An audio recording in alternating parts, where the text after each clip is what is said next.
جیسے ہم نے پچھلی دفعہ تشریح کی تھی، ایک شکر ہے، شکر قلبی ہے، ایک شکر باللسان ہے کہ آپ نے زبان سے بھی کہا الحمدللہ، یا جو بھی منع میں اسے اس کا شکریہ آپ نے ادا کر دیا، اور ایک شکر ہے شکر بالجوارح، یعنی یہ کہ جو نعمت آپ کو دی گئی ہے اس کا آپ حق ادا کریں۔ کسی نے آپ کو کتاب دی ہے، آپ نے شکریہ ادا کر دیا، لیکن اگر آپ نے پڑھا نہیں اس کو تو اس کا مطلب ہے آپ کو جس مقصد کے لیے دی گئی تھی وہ تو آپ نے پورا ہی نہیں کیا۔ اسی طرح جو نعمتیں جس مقصد کے لیے ملے ہی ہیں اس مقصد کو حاصل کرنا، پورا کرنا، یہ ہے ادائے حقوق، یہ اس کا حق ادا کرنا ہے۔ تو اللہ کا شکر کر، شکر اللہ کا یعنی اللہ کا حق ادا کر، اللہ کے حقوق مان اور ادائے حقوق کر، اور اللہ کے حقوق میں جو سب سے اونچا حق ہے، سب سے بڑا حق ہے، سب سے یوں سمجھیے تمام حقوق اس میں داخل ہیں، وہ حق ہے کہ اللہ کے ساتھ کسی کو شریک نہ ٹھہرایا جائے، اس کو اس کے مقام بلند پر برقرار رکھا جائے۔ اور بلکہ شرک جو ہے یہ اللہ کے انکار کو نہیں کہتے، اللہ کو مان کر اس کے ساتھ اوروں کو جوڑنے کو کہتے ہیں۔ یہ جو جوڑ ہوتا ہے اللہ کے ساتھ کسی اور کا، یہ جوڑ ہے یا تو اللہ کی ذات میں ہوگا یا یہ کہ اللہ کی صفات میں ہوگا، اور اس کی بھی دو صورتیں ہوں گی۔ اس جوڑ کو جوڑنے کے لیے مخلوقات میں سے کسی کو اٹھا کر یا تو اللہ کا ہم پلہ بنایا جائے گا، ہم سر بنایا جائے گا، اس کے مثل اور مثال بنایا جائے گا، یا اللہ کو اتار کر مخلوق کی صف میں لا کے کھڑا کیا جائے گا، بٹھایا جائے گا۔ یہ دو ہی صورتیں ہوتی ہیں۔ چنانچہ جو شرک فی ذات ہے اس میں آپ دیکھیں گے کہ کیا ہوگا، یا تو یہ ہوگا کہ اس میں حلول کا عقیدہ ہوگا، اور حلول کی بھی دو صورتیں ہوں گی کہ کسی کا کسی میں ٹرانسفر ہو جانا، بالکل وہ حیت بدل کے اس کی حیت اختیار کر لینا، جیسے پانی جو ہے وہ برف بن جائے یا برف پانی بن جائے۔ اور دوسری صورت یہ ہوتی ہے کہ کسی میں رل مل جانا، جیسے آپ نے پانی میں نمک ڈالا تو وہ اس میں مل گیا، گڑمڑ ہو گیا۔ تو یہ حلول کی ایک صورت ہے، دو صورتیں ہیں۔ اور پھر آگے مزید یہ ہے کہ حلول کی ایک صورت یہ ہے کہ کسی فرد میں حلول کر جانا، جسے اوتار کہتے ہیں، گاڈ انکارنیشن۔ اور دوسری صورت یہ ہوگی کہ کائنات میں حلول کر جانا، یہ پینتھیزم ہے، یہ ہماوست ہے، وہی جو تھا اس نے کائنات کی صورت اختیار کر لی، موجودات کی صورت اختیار کر لی۔ تو یہ شرک فی ذات کی بدترین صورتیں ہیں۔ اور انہی میں سے ایک صورت یہ ہے کہ جیسے مخلوق کی اولاد ہوتی ہے تو اللہ کے لیے اولاد تجویز کر دینا، اور یہ کہ اس کے بیٹیاں بیٹے یہ بنا لینا، یہ ساری شرک فی ذات کی صورتیں ہیں۔ اور اس کے علاوہ جو شرک فی صفات کی صورتیں ہیں، اس میں جو اللہ، اب مسئلہ یہ ہوتا ہے خاص طور پہ، اور بڑا پریشانی والا مسئلہ ہوتا ہے، سنتا ہے اللہ اور سنتے ہم بھی ہیں، دیکھتا ہے اللہ، دیکھتے ہم بھی ہیں۔ تو یہ جو صفات کے اندر اشتراک ہے، اس اشتراک کی وجہ سے شرک فی صفت کے پیدا ہونے کا بہت زیادہ امکان رہتا ہے۔ لہذا اس کا ایک حل ہے، ایک فارمولہ ہے، وہ سامنے رہے تو یہ بالکل مسئلہ ہی حل ہو جائے گا۔ وہ فارمولہ یہ ہے کہ اللہ تعالیٰ کی ہر صفت اس کی ذاتی ہے، کسی کی عطائی نہیں ہے، اس کی ذاتی ہے۔ اور اس کے مقابلے میں مخلوقات کی صفات عطائی ہیں، ذاتی نہیں ہیں۔ سنتا میں بھی ہوں لیکن میری یہ صفت اپنی نہیں ہے، اللہ کی عطا کردہ ہے۔ میرے کان اللہ نے مجھے دیے ہیں، وہ سن لیتے ہیں، اور جب اللہ چاہے تو ان کی یہ صلاحیت سلب کر لے، سننا بند کر دیں۔ یہی دیکھنے کا ہوگا، یہی سب کچھ تکلم کا ہوگا، ہر شے یہ ہے کہ وہ عطائی ہے مخلوق کی، اللہ کی ذاتی ہے۔ دوسری بات یہ ہے کہ ہر صفت اللہ کی لامحدود ہے، مخلوق کی محدود ہے۔ اور تیسری بات یہ ہے کہ مخلوق کی صفت حادث ہے، اللہ کی قدیم ہے، یعنی اللہ کی وہ صفت ہمیشہ سے ہے، ہمیشہ رہے گی۔ مخلوق کی وہ صفت ایک وقت میں پیدا ہوئی، ایک وقت میں جا کے ختم ہو جائے گی، ہمیشہ نہیں رہے گی۔ تیسرا درجہ آتا ہے، یہ درجہ میں اس اعتبار سے نہیں کہہ رہا ہوں کہ اس کی کوئی اہمیت کم ہے، یا میں سمجھ کے اعتبار سے کہہ رہا ہوں، یا یوں کہہ لیجیے تیسرا گوشہ شرک کا جو ہے، یا تیسرا پہلو شرک کا ہے، وہ شرک فی الحقوق ہے۔ سجدہ کسے کرو؟ اللہ کے سوا، ما سوا اللہ کے کسی کو سجدہ نہیں ہونا چاہیے۔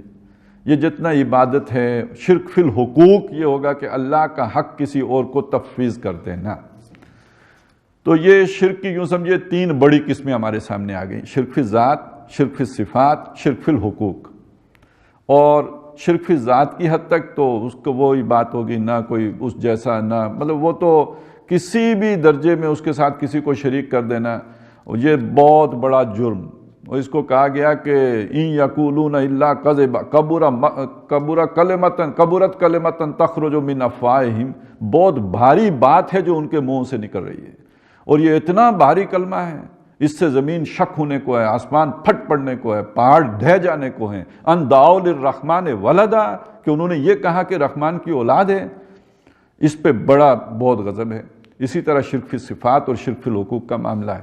اور قرآن مجید ہمیں یہ بتاتا ہے کہ اللہ تعالیٰ شرک کا گناہ نہیں معاف کرے گا. ان اللہ لا یغفر ان یشرک بہ، بے شک اللہ تعالیٰ اس بات کو تو نہیں بخشے گا کہ اس کے ساتھ کسی کو شریک ٹھہرا دے. ہاں اس کے سوا جس کو چاہے اسے بخش دے گا، جو چاہے.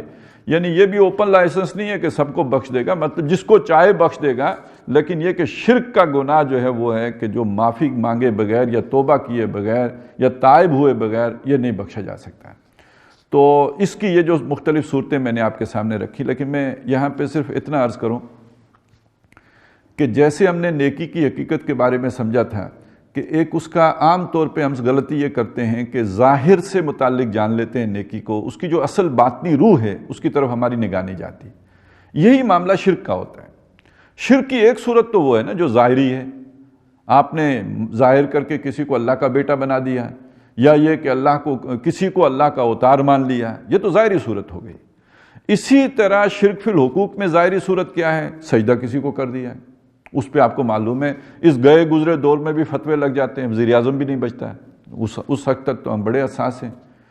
لیکن ایک شرک وہ ہے جو، اور وہ اصل شرک ہے، وہ خفی ہے. ایک شرک جلی ہے، ایک شرک خفی ہے.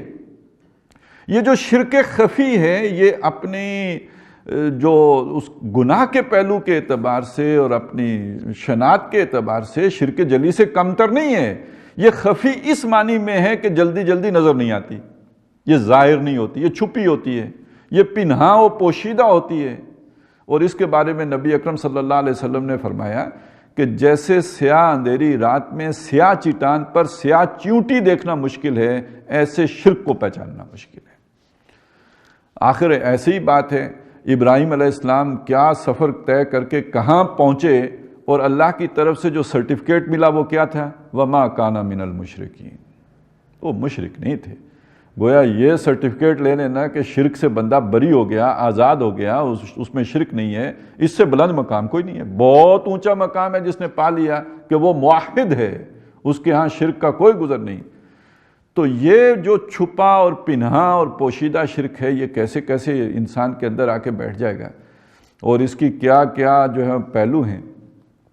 اب مسبب الاسباب اللہ ہے، اور یہ کہ اس کے اذن کے بغیر کسی شے میں تاثیر نہیں ہے.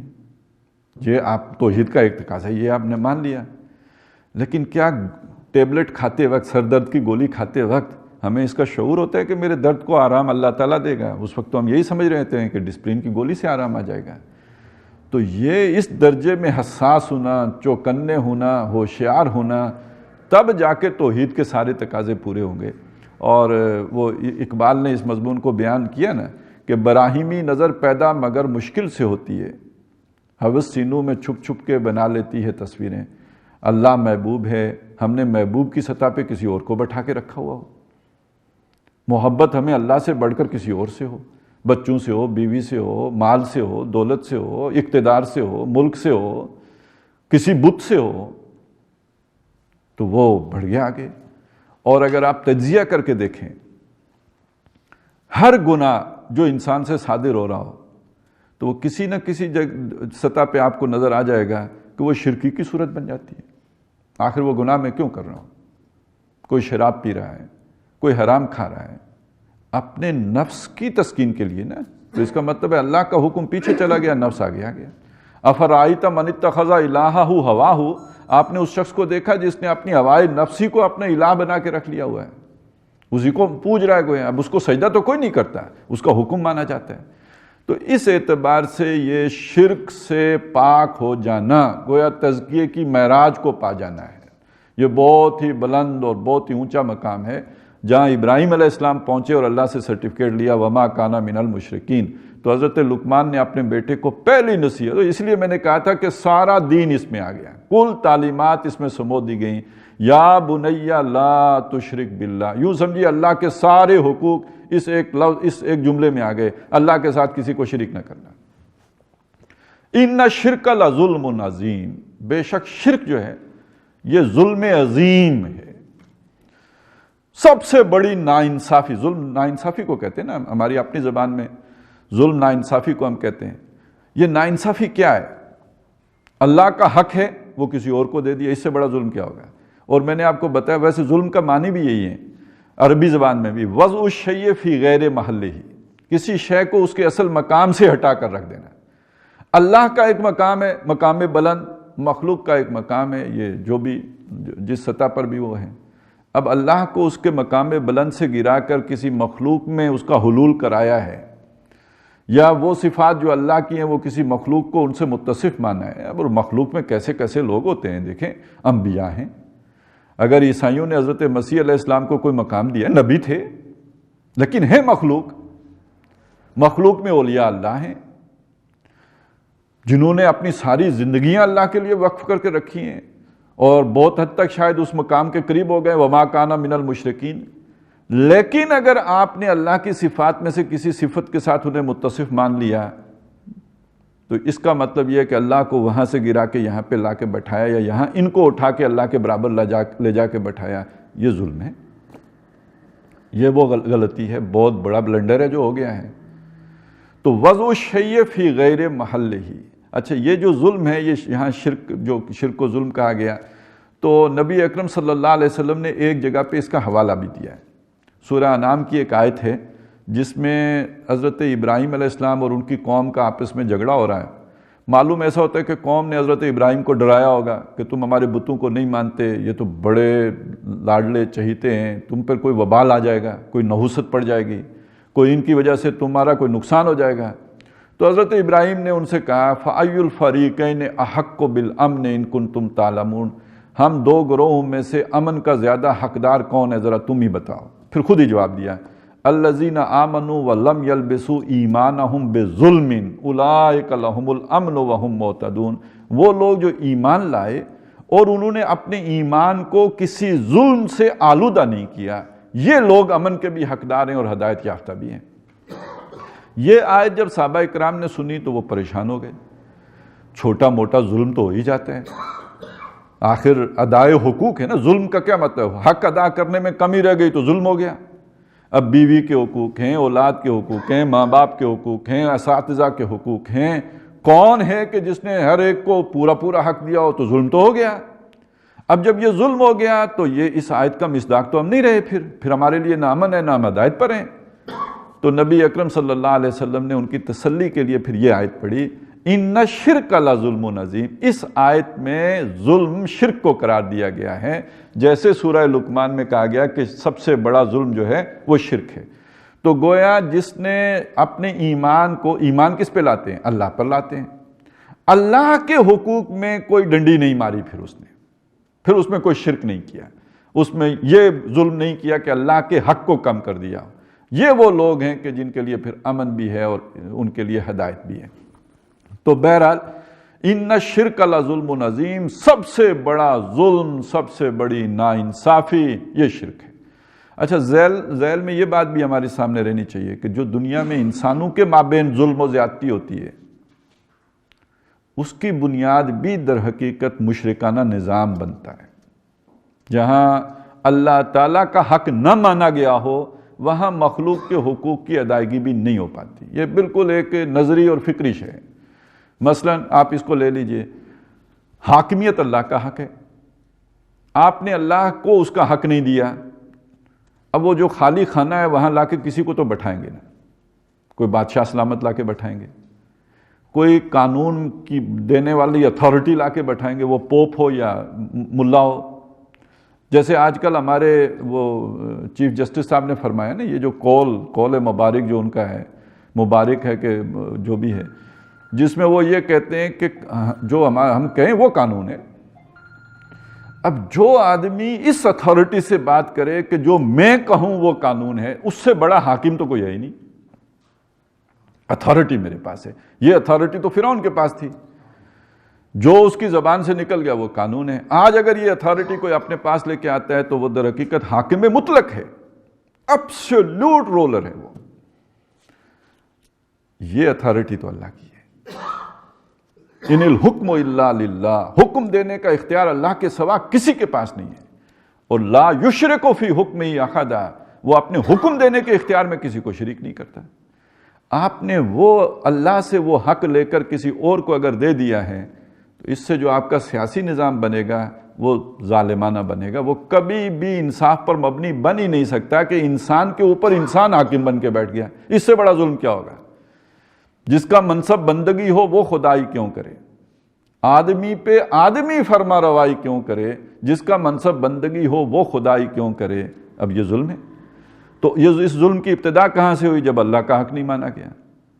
اسی طرح حق ملکیت، للہ ما فی السماوات وما فی الارض، اور لہو ما فی السماوات وما فی الارض، اللہ ہی کا ہے جو کچھ آسمانوں میں اور جو کچھ زمین میں ہے. ملکیت اس کی ہے. تو جو کچھ لوگوں کے پاس ہے یہ کیا ہے؟ یہ ان کی ملکیت نہیں ہے، یہ ان کی امانت ہے. اور امانت ہونے کی وجہ سے آخرت میں ان سے پوچھا جائے گا. جب اللہ کے سامنے جائیں گے تو 2 سوال مال کے بارے میں ہیں. یہ آیا کون سا؟ منی ٹریل بتاؤ. اور یہ خرچ کدھر ہوا ہے؟ صرف یہی نہیں کہ آگے آئے تو ٹھیک ہے اب تم سرے محل خریدو یا جو خریدو. ضرورت بھی تھی تمہاری خریدنے کی یا نہیں تھی؟ فضول میں خریدا ہے؟ عیاشی کے لیے کیا ہے؟ اسراف اور تبذیر کیا ہے؟ یہ بھی کیونکہ مال میرا تھا، تمہارا ہوتا جو مرضی کرتے. ملکیت میری تھی، تمہارے پاس امانت تھی، تم اس میں تصرف اتنا ہی کر سکتے تھے جتنا تمہارا حق ہے. اس سے اوپر کیا ہے تو اسراف ہے، تبذیر ہے. جواب دو، ادھر اکاؤنٹیبل ہو. 2 سوال آخرت میں مال کے بارے میں ہیں. آیا کدھر سے، گیا کدھر، سارا حساب دے کے جاؤ. تو اس کا مطلب یہ ہے کہ ملکیت کا حق بھی اللہ کا ہے. اور جب ملکیت انسان کو تفویض کر دی جائے، مالک مطلق ہے انسان، تو پھر باقی تو چلیں فرعونیت کو چھوڑیں، قارونیت کو چھوڑیں، ذرا اسی بات پہ آ جائیں نا، میرا جسم میری مرضی. جب جسم میرا ہے تو میں جو مرضی کروں. تو یہ اصول میں غلطی ہو گئی. جسم آپ کا نہیں ہے. آپ کا ہو تو آپ خودکشی کر سکتے ہیں. یہ خودکشی کرنا حرام کیوں ہے؟ اور دنیا کے ہر قانون میں غلط ہے. یہ اقدام خودکشی قانونی جرم ہے. تو جسم آپ کا نہیں ہے، آپ کوئی خود مختار نہیں ہو اپنے جسم کے اوپر بھی. وَإِنَّ لِنَفْسِكَ عَلَيْكَ حَقًّا، اس کے بارے میں بھی آپ سے سوال ہوگا کہ آپ نے اس کی ضرورتیں پوری کی ہیں یا نہیں کی ہیں.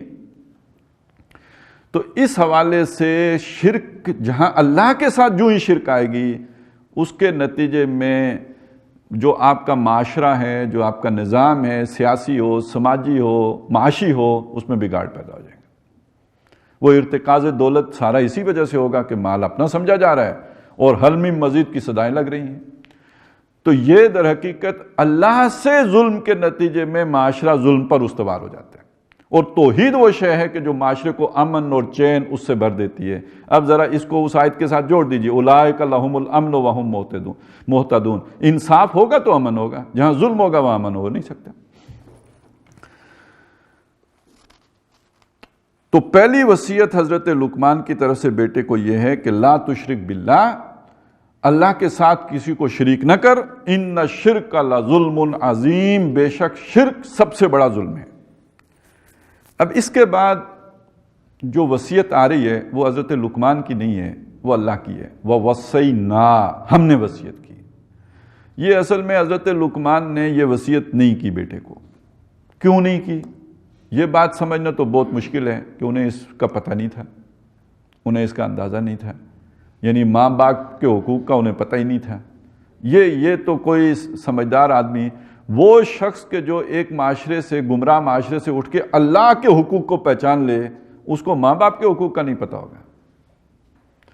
اور جیسے کہ حدیث میں ہے کہ من لم یشکر الناس لا یشکر اللہ، جو لوگوں کا شکر گزار نہیں ہو سکتا وہ اللہ کا بھی شکر گزار نہیں ہو سکتا. تو یہ کیسے ممکن ہے کہ اسے ماں باپ کے حقوق کا نہ پتہ ہو؟ اگر یہ نہ پتہ ہوتا تو اللہ تک کیسے پہنچتا ہے؟ تو پھر کیوں نہیں وصیت کی بیٹے کو؟ اس میں بھی ایک سبق ہے، ایک تعلیم ہے کہ خوددار آدمی وہ کسی کے سامنے اپنا حق، اپنا رائٹ جتانا اسے پسند نہیں ہوتا۔ حضرت لقمان خود باپ ہیں، انہیں اچھا نہیں لگا کہ اپنے بیٹے کو یہ کہیں کہ میرا بھی تمہارے اوپر حق ہے۔ یہ ہے جس وجہ سے، اور اس میں ایک تعلیم ہے ہمارے لیے کہ بہرحال ٹھیک ہے کوئی دوسرا آپ کے حق کا احساس کرے، بہت اچھی بات ہے، نہیں کرتا تو اس پہ جزبز ہونے کی ضرورت نہیں ہے، صبر شکر۔ تو حضرت لقمان نے تو کہنا بھی گوارا نہیں کیا، اپنا حق بتانا بھی گوارا نہیں کیا، لیکن دوسری طرف اللہ ہے حق پرست، اس نے دیکھا ایک کمی ہے، اس کی تلافی کر دی۔ حضرت لقمان کی وصیتیں بیان کی، پہلی وصیت ٹھیک ہو گئی، دوسری جگہ جو کرنی چاہیے تھی وہ انہوں نے نہیں کی، تو اللہ نے کریکشن کر دی کہ یہاں یہ آنی چاہیے تھی، انہوں نے نہیں کی، ہم کیے دیتے ہیں۔ اور تیسری طرف اس میں ہمارے لیے ایک رہنمائی آ گئی، اللہ کے حق کے بعد اگر کسی کا حق ہے تو وہ والدین کا ہے، اور یہ صرف ایک مقام نہیں ہے، یہاں تو یعنی اس میں بڑا لطیف نقطہ آ گیا کہ حضرت لقمان نے وصیت نہیں بھی کی تھی تو اللہ نے اس کو بات کو بیچ میں ڈال دیا، لیکن سورہ بقرہ میں، سورہ نساء میں، سورہ بنی اسرائیل میں اس کی تکرار ہوئی ہے۔ وَقَضَىٰ رَبُّكَ أَلَّا تَعْبُدُوا إِلَّا إِيَّاهُ وَبِالْوَالِدَيْنِ إِحْسَانًا، تیرے رب نے فیصلہ کر دیا کہ اس کے سوا عبادت کسی کی نہیں ہوگی، اور ماں باپ کے ساتھ حسن سلوک ہوگا۔ تو یہاں وَوَصَّيْنَا، ہم نے وصیت کی، الانسان، انسان کو، بے والدے، اس کے والدین کے بارے میں، اور یہاں پہ ایک انڈرسٹوڈ ہے، یعنی احسان کی وصیت کی، وَوَصَّيْنَا الْإِنسَانَ بِوَالِدَيْهِ إِحْسَانًا یا وَوَصَّيْنَا الْإِنسَانَ بِوَالِدَيْهِ حُسْنًا، یہ قرآن مجید کے دوسرے مقامات پہ اس طرح الفاظ آئے ہوئے ہیں، یعنی اچھے سلوک کی، نیک سلوک کی، اچھے برتاؤ کی وصیت کی۔ اچھا، یہ وصیت کیسے کی؟ یعنی تورات میں کی، انجیل میں کی، چونکہ یہاں ماضی کا صیغہ استعمال ہوا ہے، یعنی قرآن سے پہلے یہ وصیت ہو چکی ہے، تو اب سوال ہے تورات میں کی، انجیل میں کی، کب کی؟ تو یہاں جو بات ہو رہی ہے وہ فطرت انسانی کی ہو رہی ہے، یعنی انسان کی فطرت میں موجود ہے ماں باپ کے ساتھ حسن سلوک کرنا، تو وہ فطرت کی جو پروگرامنگ ہے وہ کس نے کی ہے؟ ہم نے کی ہے، تو گویا ہم نے وصیت کی ہے۔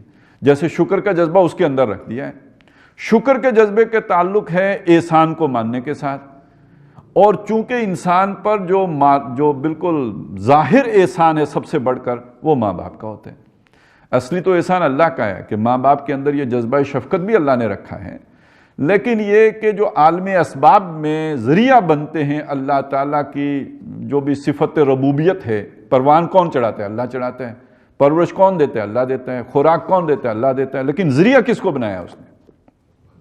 والدین کو ذریعہ بنایا۔ اس کی ابتدائی خوراک اللہ تعالیٰ نے پیدا کی ہے، لیکن بہرحال وہ ماں کی چھاتیوں سے چوستا ہے، اس کی ابتدائی جو وہ پرورش ہے ماں کے پیٹ میں ہوتی ہے، تو جن کو ذریعہ بنایا ہے ان کا شکر ادا کرنا یہ بھی انسان کے لیے جو ہے وہ لازم ہے، ضروری ہے۔ تو وَوَصَّيْنَا الْإِنسَانَ بِوَالِدَيْهِ، ہم نے انسان کو وصیت کی اس کے والدین کے بارے میں۔ اچھا، یہ بات ایک ذہن میں رکھیے گا کہ اس کو حالات و واقعات سے کٹ کر ہی نہ پڑھیے، بلکہ اس ماحول میں ہم چل کے دیکھیں اسے۔ ان صورتوں کا جو زمانہ نزول ہے، یہ سورہ عنکبوت ہے، سورہ روم ہے، پھر سورہ لقمان ہے، سورہ الف لام میم السجدہ ہے، یہ 4 صورتیں ہیں، یہ 4-5 نبوی ہے، یعنی نبی اکرم صلی اللہ علیہ وسلم پر جب وحی کا آغاز ہوا تو یہ ابتدائی 5 سالوں کی، یہ چوتھے اور 5ویں سال کے دوران کی صورتیں ہیں۔ اس دوران جو مسئلے مسائل ہیں انہیں سمجھیں۔ ایک مسئلہ مسائل وہ ہے، وہ جو دیکھتے انگاروں پہ لٹایا جا رہا ہے، اور وہ گھوڑوں کے ساتھ، اونٹوں کے ساتھ باندھ کے کسی کو وہ اس کے جسم کے پرچے اڑا دیے گئے ہیں، یا مارا پیٹا جا رہا ہے۔ سورہ عنکبوت کے پہلے رکوع میں یہی مضمون آیا ہے، وَلَقَدْ فَتَنَّا الَّذِينَ مِن قَبْلِهِمْ فَلَيَعْلَمَنَّ اللَّهُ الَّذِينَ صَدَقُوا وَلَيَعْلَمَنَّ الْكَاذِبِينَ۔ اس سے آگے پھر والدین کا ذکر آ گیا وہاں بھی۔ کیوں؟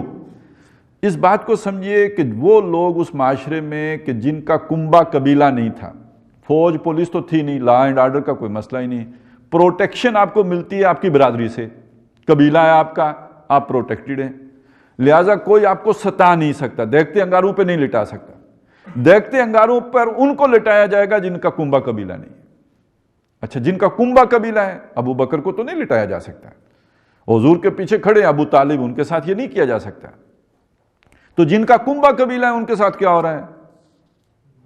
ان کے رشتہ دار کھڑے ہو گئے، وہ مارتے نہیں ہیں، لیکن ذرا تصور کیجئے ایک آدمی سلیم الفطرت ہے تو محمد الرسول اللہ کی بات مانے گا نا. جو محمد الرسول اللہ کی اچھی بات مان رہا ہے وہ ماں باپ کے ساتھ بدخوئی کیسے کر سکتا ہے, یا وہ ماں باپ کی ناراضگی دیکھ کر چین سے رات کو کیسے سو سکتا ہے؟ کسی کی ماں ناراض ہو, اور ناراض اس درجے میں ہو کہ اس نے بھوک ہڑتال کر رکھی ہو کہ اگر بیٹا واپس ساتھ اپنے باپ کے دین میں نہیں آیا میں بھوکی مر جاؤں گی, اس نے کھانا نہیں کھایا, وہ بیٹا رات کو جو ایک تو وہ لیٹا ہوا ہے نا انگاروں کے اوپر, یہ جو بستر پہ لیٹا ہے یہ انگاروں پہ نہیں لوٹ رہا. پریکٹیکل مسئلہ, یہ کوئی نظری مسئلہ نہیں ہے, علمی بات نہیں ہے, یہ وہاں کا پریکٹیکل ایشو ہے. ماں باپ ناراض ہے اور سخت ناراض ہیں, اپنے آپ کو اذیت میں ڈالے ہوئے ہیں, بھوک ہڑتال کر کے بیٹھے ہوئے ہیں. تو ایک سلیم الفطرت آدمی کے لیے ایک بہت بڑا مسئلہ کھڑا ہو گیا, کیا کروں؟ تو اس کو ساتھ ہی اس مسئلے کو بھی حل کر دیا. وَوَصَّيْنَا, ہم نے یہ جذبہ آپ کے اندر ہم نے ڈالا ہے, یہ ماں باپ سے اچھا سلوک کرنے کا, اچھا برتاؤ کرنے کا, ان سے ہمدردی کرنے کا, ان کی غمخواری کرنے کا, یہ جذبہ ہم نے آپ کے اندر رکھا ہے. اور اس کی وجہ کیا ہے؟ حملتہ امہ وہنا علی وہن. احسان کی بات آئے گی, اس کی ماں نے اس کو اٹھایا ہے تکلیف پر تکلیف سہتے ہوئے یا کمزوری پر کمزوری سہتے ہوئے. پیٹ میں ہے تو کمزوری, ظاہر ہے اس کا بدن بڑھ رہا ہے تو اس کو خوراک کہاں سے مل رہی ہے, اس کو توانائی کہاں سے حاصل ہو رہی ہے, اس کی ساری غذا کا بندوبست کیسے ہو رہا ہے؟ وہ ماں کی توانائیاں ہی چوس رہا ہے نا, اس کو کمزور کر رہا ہے. اور پیدائش کے بعد 2 سال تک بہرحال اس نے اپنی ساری غذا وہیں سے لینی ہے, اسی کا خون ہے جو دودھ میں بدل رہا ہے. حملتہ امہ, اس کی ماں نے اس کو اٹھایا ہے وہنن علی وہن, کمزوری پر کمزوری سہتے ہوئے. وفصالہ فی عامین, اور اس کا دودھ چھڑانا ہے 2 سالوں میں. عام طور پہ جو رضاعت کا معاملہ ہوتا ہے تو یہ تو ہمیشہ سے ہوتا آیا ہے, ماں سے جو فیڈنگ ہو رہی ہے بریسٹ فیڈنگ ہے. پچھلے کچھ عرصے میں ہو گیا تھا کہ جی ڈبے کا دودھ زیادہ اچھا ہوتا ہے, لیکن جلدی معلوم ہوا کہ نہیں, ماں کے دودھ کے مقابلے میں تو ڈبے وبے کا دودھ کچھ نہیں ہوتا ہے, تو یہ جو فیڈر والا تو نہیں چلے گا. تو اب وہ واپس ڈاکٹر اب رہنمائیاں دے رہے ہیں, بلکہ یہ کہ ماؤں کو بھی سمجھا رہے ہیں کہ اس سے تو بریسٹ کینسر کا بھی خطرہ ہوتا ہے کہ اگر آپ فیڈنگ نہیں کرائیں گی تو بہرحال اصل اس کے پیچھے ایک سوچ یہ بھی ہے شاید کہ جی وہ یہ ایک نیچرل اللہ کا نظام ہے کہ آپ اگر بریسٹ فیڈنگ کرا رہے ہوں تو اس کے نتیجے میں بچے کی پیدائش میں ایک قدرتی وقفہ آ جاتے ہیں, نہ کرائیں تو پھر وہ مسئلہ بھی ہے. تو یہ کافی جو نیچرل چیز بہرحال قدرت سے لڑا تو نہیں جا سکتا ہے, اس کا مقابلہ اس سے متھا نہیں لگایا جا سکتا ہے. تو انسان گھوم پھر کے پھر اس فطرت پہ واپس آ جاتا ہے. تو وَفِصَالُهُ فِي عَامَيْنِ, 2 سال میں اس کا دودھ چھڑانا ہے. اس کا نتیجہ کیا نکلنا چاہیے؟ انشکر لی ولوالدیک, کر شکر میرا اور اپنے ماں باپ کا. یعنی پھر وہ بات آ گئی کہ اللہ کو جتانے میں کوئی باک نہیں ہوتا, میرا شکر پہلے ہے. کیوں؟ ماں کے اندر یہ جذبہ بھی تو میں نہیں رکھا. ماں کو ممتا کس نے دی؟ ماں کے اندر یہ ساری توانائیاں تمہارے لیے کس نے پیدا کی؟ تو پہلا شکر میرا ہے, اور اس کے ساتھ اب تمہارے ماں باپ کا بھی حق ہے. اور ماں کا ذکر آپ نے دیکھا یہاں پہ 3 مرتبہ ہوا ہے. جب فرمایا نا والدے, تو اس میں ماں بھی شامل ہے. حملتہ امہ وہنا علی وہن دوسری مرتبہ, وفصالہ فی عامین تیسری مرتبہ. اور یہی آپ کو نظر آئے گا حدیث میں بھی کہ جب نبی اکرم صلی اللہ علیہ وسلم سے کسی نے پوچھا کہ مجھ پر اللہ کے بعد سب سے بڑھ کر حق کس کا ہے؟ فرمایا تیری ماں کا. پوچھا اس کے بعد؟ فرمایا تیری ماں کا. پھر پوچھا کس کا؟ کہا تیری ماں کا. پھر پوچھا تو کہا تیرے باپ کا. تو گویا ماں کا حق باپ سے 3 گنا فائق رکھا گیا ہے. یہاں ایک مسئلہ اور بھی سمجھ لیجئے, قانون کی نظر میں دیکھیں گے تو بڑا اونچا حق کس کا ہے؟ باپ کا. نام کس کا ہوگا؟ ماں باپ میں جدائی ہو جائے تو بیٹا کس کا ہوگا؟ باپ کا. تو فقہ میں قانون میں باپ کا حق فائق ہے, حقیقت میں اللہ کی نگاہ میں ماں کا حق. اور جنت کس کے پاؤں تلے ہوگی؟ ماں کی. تو سارا یعنی اس سے جو آپ کو بات سمجھنے میں ملے گی وہ سارا کچھ فقہ نہیں ہوتی.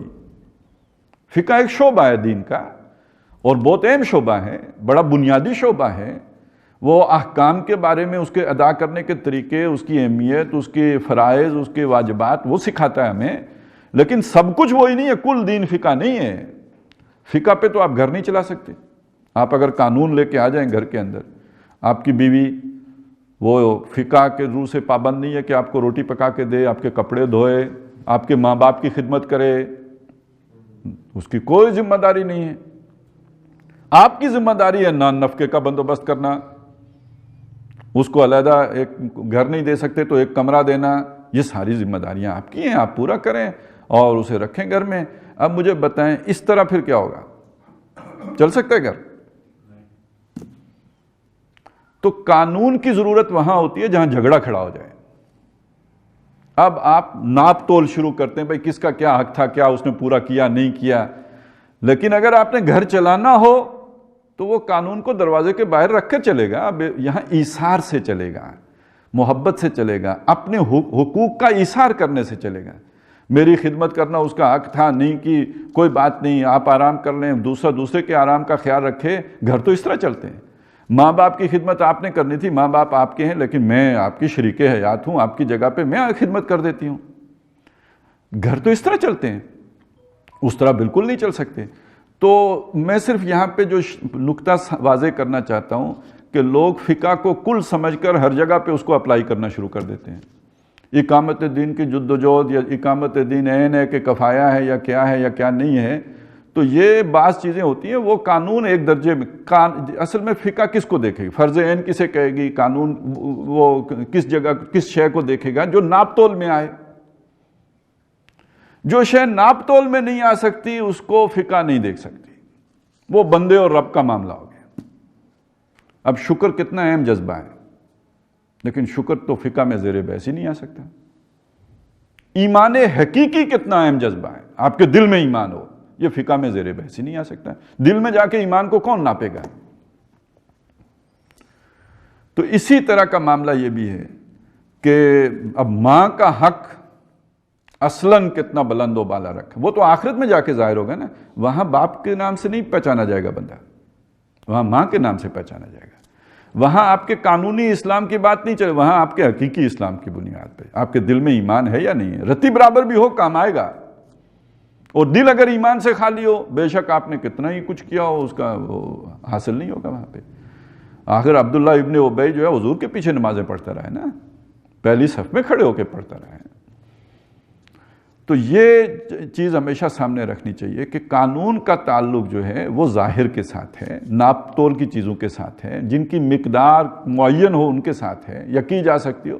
نماز فرض ہیں 5 ہیں، پتہ ہے 5 ہیں، پہلی 2 رکعتیں صبح ہیں، 4 دوپہر کو ہیں، 4 عصر کے وقت ہیں، 3 مغرب کے وقت ہیں، 4 شام کو۔ یہ ناپ تول کی چیزیں ہیں۔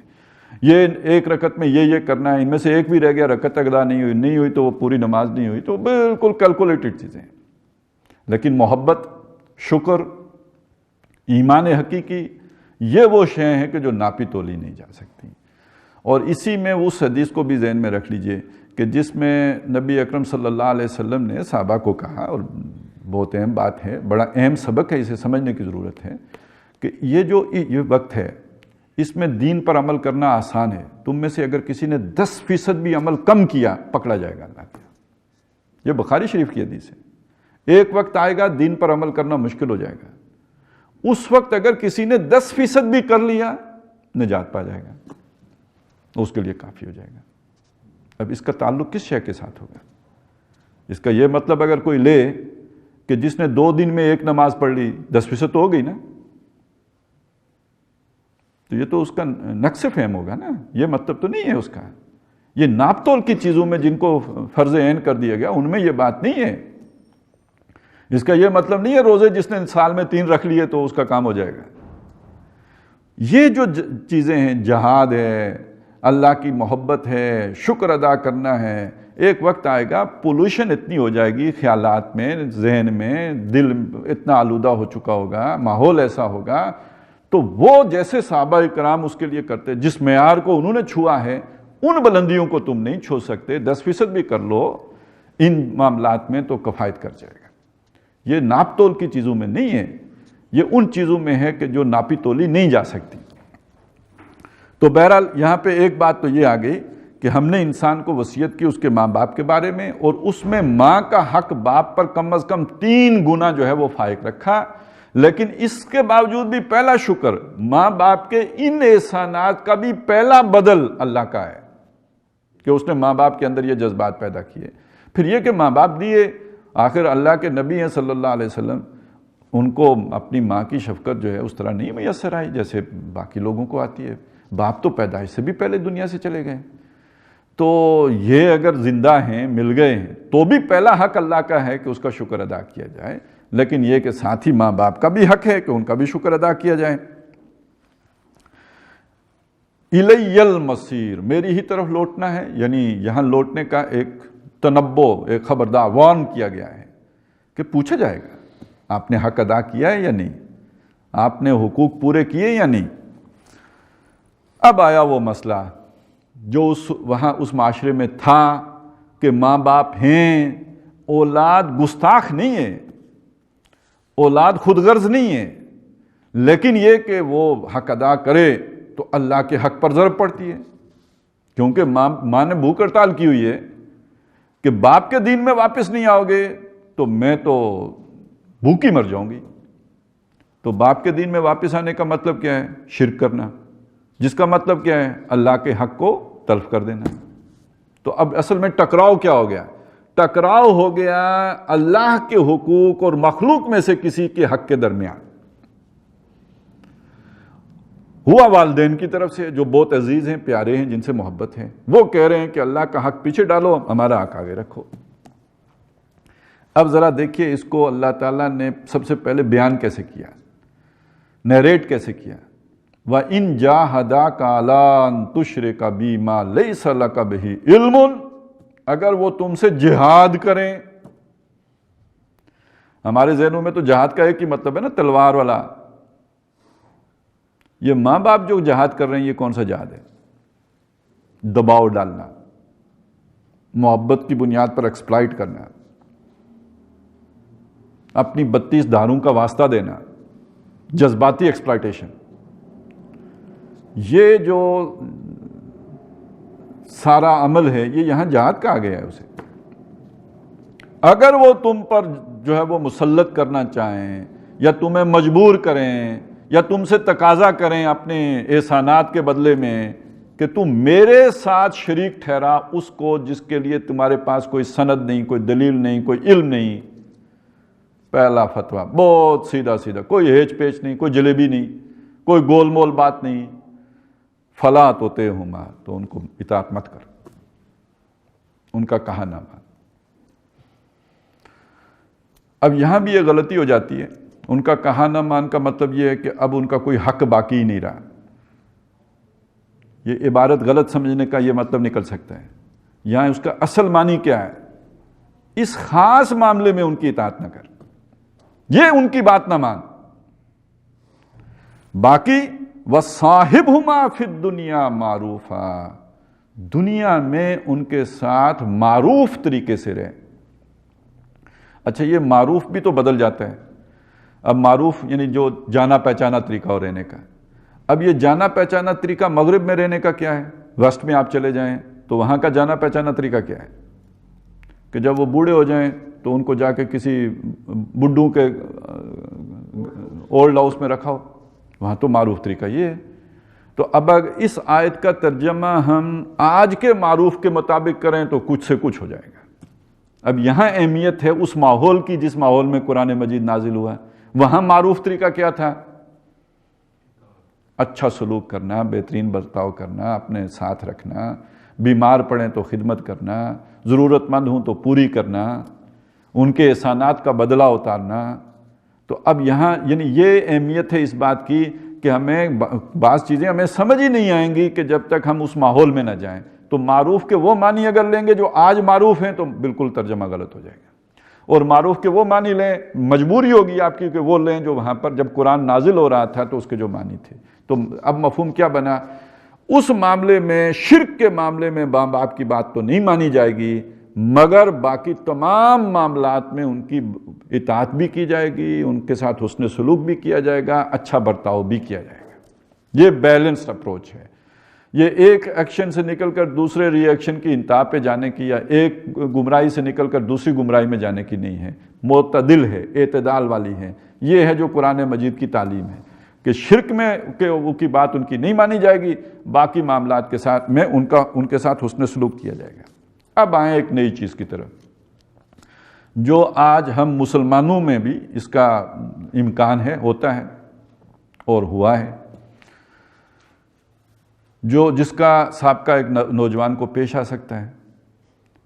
ایک بیانیہ اس کے سامنے آتا ہے، نیریٹو، کہ جو ہمارا نظام ہے یہ باطل ہے، اس میں حاکمیت پہلے بادشاہوں کی تھی، اب عوام کی ہے، اللہ کی حاکمیت تو یہاں تسلیم شدہ نہیں ہے۔ اس نظام کے خلاف ہمیں جد و جہد کرنی چاہیے، اللہ کا دین قائم کرنا چاہیے، یہ ہماری زندگی کا مشن ہونا چاہیے، جیسے کہ محمد الرسول اللہ صلی اللہ علیہ وسلم نے اور ان کے ساتھیوں نے جزیرۃ العرب میں کوشش کی ہے۔ اب اس کوشش کا تقاضا یہ ہے کہ آدمی اپنے اوقات، اپنی محنت ادھر لگائے۔ یہ کوئی پارٹ ٹائم تو ہے نہیں، اس کے لیے اس کو تو آپ فرسٹ پریارٹی بنائیں گے تو لے کے چلیں گے۔ اچھا، یہ بات سمجھ میں کس کے آئے گی؟ جو بہرحال کچھ نہ کچھ صلاحیت کا مالک ہوگا، کچھ ذہنی صلاحیت بھی ہوگی۔ اچھا، اس میں اگر کوئی ذہنی صلاحیت ہوگی تو وہ گھر کے والوں کا بھی تو امید کا وہی جو ہے وہ روشن مینارہ ہوگا کہ کل ہماری مشکلات کی حل کرے گا۔ وہ دین کے راستے پہ چل پڑے تو آج بھی ماں باپ اسی سچویشن میں آ کے کھڑے ہو جاتے ہیں، کہتے ہیں کیا ہے یار، نمازیں پڑھا کرو، آپ جاؤ عمرے پہ، ہم پیسے دے دیتے ہیں، ہم کوئی دین کے دشمن تھوڑی ہیں، اگلے سال ہم تمہاری شادی کرا دیتے ہیں، حج بھی پہ دونوں کو اکٹھے بھیج دیں گے، لیکن یہ کہ اپنا کیریئر تو داؤ پہ نہ لگاؤ، یہ کون سی دینداری ہے؟ وہ دیکھو فلانے حاجی صاحب، فلانے قاضی صاحب، فلانے شیخ الحدیث صاحب، فلانے علامۃ الاثر، ان کے اولاد کسی کی نیب میں نوکری کر رہی ہے، کسی کی جو ہے وہ LDA میں جاب کر رہی ہے، یہ تمہیں کیا الٹی گنگا بہ رہی ہے تمہارے دماغ میں؟ تم نے تو ہماری ساری امیدوں پہ پانی پھیر دیا ہے۔ ہمیں جو توقعات تھی تم سے، یا شعیب قد کننا مرجوان، حضرت صالح علیہ السلام کا ہے شاید، ہمیں تو تم سے بڑی توقعات تھی، یہ تم نے کیا کر دیا؟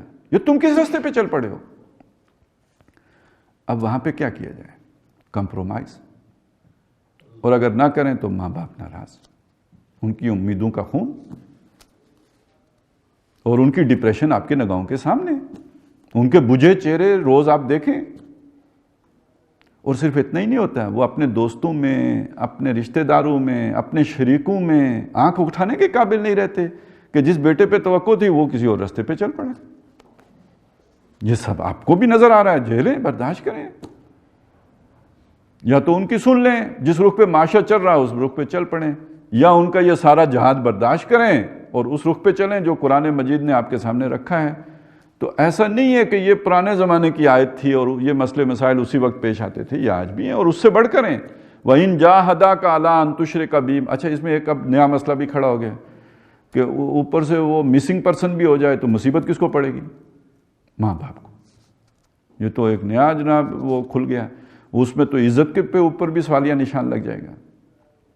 تو وَإِن جَاهَدَاكَ عَلَىٰ أَن تُشْرِكَ بِي مَا لَيْسَ لَكَ بِهِ عِلْمٌ فَلَا تُطِعْهُمَا وَصَاحِبْهُمَا فِي الدُّنْيَا مَعْرُوفًا، سلوک پھر بھی ان کے ساتھ اچھا کرو، جتنا وہ تانے بھی دینے پہ آ جائیں، آخر تنگ آئیں گے تو تانے بھی دیں گے، اور یہ بھی ہوگا کہ ہو سکتا ہے کوسنے بھی دیں، لیکن اس سب کے باوجود وہ ان کے احسانات یاد رکھتے ہوئے اور یہ پوری چیز سامنے رکھتے ہوئے کہ ان کی امیدوں کا تو خون تو ہوا ہے، ان کے ساتھ بھلا برتاؤ کرو، اچھے طریقے سے پیش آؤ، لیکن وَاتَّبِعْ سَبِيلَ مَنْ أَنَابَ إِلَيَّ، ایک میں کلیئر رہو، پیروی کرو اس کے راستے کی جو میری طرف جھک گیا ہو، جو میری طرف رجوع ہو گیا ہو، جس نے اپنا چہرہ میری طرف پھیر لیا ہو، یعنی انی وجہت وجہی للذی فطر السماوات والارض، جو اس طرح جس کی کمٹمنٹ ہو، جو ہر طرف سے کٹ کے اللہ کی طرف متوجہ ہو گیا ہو، پیروی اس کی کرو، پیچھے اس کے چلو۔ ان کی پیروی نہیں ہوگی اب، وہ ماں باپ کہ جو موحد نہ ہوں یا یہ کہ جو شرک کے لیے جہاد کر رہے ہوں، ان کی پیروی نہیں ہوگی، حسن سلوک ان کے ساتھ بھی ہوگا، پیروی اس کی ہوگی کہ جس نے اللہ کی طرف رجوع کر لیا ہو، جو اللہ کی طرف یکسو ہو گیا ہو۔ ثم الی مرجعکم، پھر تم سب کے سب کا مرجع، لوٹنا، پلٹ کر آنا، رجوع کرنا میری ہی ہاں ہے۔ یعنی آج کوئی کدھر جا رہا ہے، کسی کا سر کدھر ہے، کسی کا منہ کدھر ہے، ہر مختلف سمتوں میں لوگ جا رہے ہیں، اپنے اپنے آئیڈیلز ہیں جن کو اچیو کرنے میں لگے ہیں، لیکن یہ سارا آخر یو ٹرن لے کے میرے ہی یہاں آ کے ٹھہرنا ہے، مستقر جو ہے جہاں پہ آ کے ٹھہرنا ہے، کھڑا ہونا ہے، وہ میرے آگے ہے۔ الیہ مرجعکم، تم سب کا مرجع میری طرف ہے۔ فَأُنَبِّئُکُم، تو میں تمہیں متنبع کروں گا، میں تمہیں جتلاؤں گا، میں تمہیں بتاؤں گا بما کنتم تعملون، جو تم کرتے تھے۔ اب اس کا مطلب کیا ہوا؟ جس کو تم نے فالو کیا وہ بھی لوٹ کے میرے پاس آئے گا، یہ جو تمہارے ماں باپ ہیں یہ بھی لوٹ کے میرے ہی پاس آئیں گے، اور تم بھی میرے ہی پاس آؤ گے۔ اب تمہارے میں سے کس نے ادائے حقوق پورے کیے اور کس نے اپنے حقوق میں تجاوز کیا ہے؟ ظاہر ہے ماں باپ کے حقوق تو تھے، لیکن جب انہوں نے یہ مانگا کہ تم اللہ کے مقابلے میں بھی ہماری بات مانو تو اپنے حق سے متجاوز ہوئے نا۔ انہوں نے زیادہ استحقاق کا مطالبہ کر لیا جو ان کا نہیں تھا، جس کے وہ مستحق نہیں تھے وہ بھی مانگ لیا۔ تو یہ فیصلہ پھر میں نہیں کرنا ہے کہ کون جو تھا مستحق تھا اس کو اس کا حق نہیں ملا، کس نے اپنے حق سے بڑھ کر ڈیمانڈ کی ہے، جس کے پیچھے چلے ہو اس نے کیا ایکسپلائٹیشن کی ہے۔ ہو سکتا ہے مذہبی رہنما بھی ایسے ہوتے ہیں، آپ سمجھتے ہیں کہ بہت بڑے پیر ہیں، بہت بڑے مرشد ہیں، بہت بڑے جو ہے وہ صحیح راستے پہ لے کے چلنے والے ہیں، بعد میں پتہ چلتا ہے یہ بھی بہت بڑے دکانداری تھے۔ اس کا کیا، یہ تو وقت بتائے گا۔ لہٰذا سارے وہ جن کی پیروی کی گئی وہ بھی، جنہوں نے پیروی کی وہ بھی، جنہوں نے رستے میں رکاوٹیں ڈالیں وہ بھی، سب کے سب میری جناب میں آؤ گے اور میں تمہارے درمیان فیصلہ کروں گا ان تمام چیزوں میں جو تم کیا کرتے تھے۔ تو یہ جو پہلا حق جو تھا اللہ کا وہ شرک تھا کہ اس کے ساتھ کسی کو شریک نہ ٹھہرایا جائے، توحید پر قائم رہا جائے۔ دوسرا حق ماں باپ کا، لیکن یہ کہ ماں باپ کے حق میں بھی اگر معاملہ یہاں پہنچ جائے کہ نوبت اللہ کے ساتھ کسی کو شریک کرنے کیا جائے تو اس میں ایک معتدل یا متوازن رویہ اللہ تعالیٰ نے ہمارے سامنے رکھ دیا کہ وہ یہ ہوگا کہ ان کے ساتھ حسن سلوک، ان کی اطاعت، ان کے لیے دعائیں، یہ تو سب کچھ ہوگا، لیکن یہ کہ اس خاص معاملے میں ان کی اطاعت نہیں ہوگی۔ اب اس کے بعد حضرت لقمان کی جو باقی ماندہ وصیت ہیں، ابھی تو ایک ہی وصیت آئی تھی، باقی جو ان کی وصیت ہیں وہ آگے بیان ہوئی ہیں، وہ انشاءاللہ تعالی ہم اگلی نشست میں ان کا مطالعہ کریں گے اگلے اتوار کو، بلکہ یہ بھی شاید امکان ہے کہ اگلے اتوار کو میں نہ آ سکوں، کوئی ایک دورے کا پروگرام بن رہا ہے لاہور کا۔ تو بہرحال جب اگلی نشست ہماری منعقد ہوگی تو ہم آیت نمبر 16 سے شروع کریں گے سورہ لقمان کی۔ بارک اللہ لی ولکم فی القرآن العظیم ونفعنی وایاکم بالآیات والذکر الحکیم۔